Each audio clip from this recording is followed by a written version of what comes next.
Have you been wondering, what is this ChatGPT thing actually good for? I'm going to be sharing some top ways to use it that save you real time and real energy. If you want to see more productivity videos like this, don't forget to hit subscribe and make sure to click that notification bell too. Tip number 1 is to use ChatGPT Writer. Now, this is actually an email plugin for Chrome that's going to help you read and respond to emails. So this not only saves time, but a lot of cognitive load, right? Basically the mental load that it takes to carefully write and craft and edit long emails. A client tells me, at the current startup client, we're using it for warming up cold emails by customizing emails for each company we're contacting. That is genius. Tip number 2. Use ChatGPT whenever you're just staring at a blank page. So whether that's an email that you need to write, a blog that you're trying to write, you can even just ask ChatGPT to outline that blog. Whether it's a law opinion you gotta write, a terms and conditions document, or a letter terminating someone's employment, there are a lot of times in the day that we are just staring at that blank page and we are being asked to do something incredibly creative. And ChatGPT maybe isn't gonna produce the end result, but at least get you started and get those juices flowing, so that really saves you a lot of time on those creative endeavors.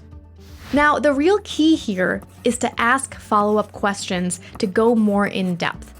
You're also going to get better results if you ask it to rewrite what it already wrote in a more informal or a more personal way, or in the style of a particular person. So for example, rewrite this in the voice of Mel Robbins. Remember, similar to Google, the way to get good responses from ChatGPT is to learn how to query it. So if you're not loving the responses you're getting, make sure to ask those follow-up questions or try asking it in a slightly different way, and you'll be surprised at how different the responses can be. Tip number 3 is to use it to create summaries. So maybe instead of reading a super long email, paste that email into ChatGPT and ask it to summarize it and tell you what they want from you. I've also had clients use it to generate book summaries or chapter summaries. You can even ask it to summarize itself. So one of my clients says, when you finish a long discussion with ChatGPT, you can ask it to summarize the conversation you just had. This is really useful, and the summaries become perfect study notes. Tip number 4, use it to generate ideas or with brainstorming. So ideas for new Amazon products, ideas for hashtags, ideas for recipes, ideas for SEO keywords, ideas for titles. So it can help you get started with ideas whenever you're stuck and you just need more ideas. A client says, I use it for my weekly menu and shopping list. So first, she queries it to put together a list of 7 healthy dinners, but that exclude mushrooms and carrots because she doesn't like mushrooms and carrots. Then, put a list of all the steps to cook these meals. Then, put the list of ingredients, including quantities for these meals for 2 people. And she says it takes me about 3 minutes rather than the usual 90 minutes every week to put together her grocery list. Tip number 5, use it to improve your communication style.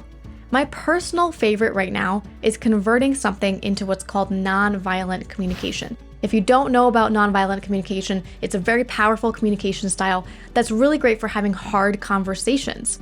But it's remarkably difficult to use when you're already angry and emotional. Like, you know that what you're about to say is not right, but you can't think of the proper nonviolent communication way of saying it. So here's an example. I asked ChatGPT to rewrite this message in the language of nonviolent communication. So I said, I hate how you make me feel when you don't replace the toilet paper. And it came back with, when the toilet paper is not replaced, I feel frustrated. Could you please make sure to replace it in the future so that I can feel more comfortable in our bathroom? Now, this is not perfect, but it is a pretty darn good translation into nonviolent communication. Again, really helpful when you just feel stuck. And tip number 6 is you can use it to explain complicated stuff. If you need to understand something, you can ask it to explain it to you like a 5th grader. For example, explain quantum theory in a way that a 5th grader could understand.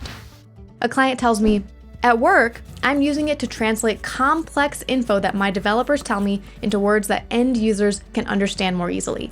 This saves me a lot of time because I can take the explanations it generates, make edits to them, in far less time than if I was writing them from scratch. And it also gives me new ideas for how to describe some concepts because ChatGPT even uses analogies in some cases, which are really useful. Now, personally, I find that its answers can be helpful but not perfect, and keep in mind that there can be inaccuracies. So drop me a comment with your favorite ChatGPT prompt. I would love to hear it.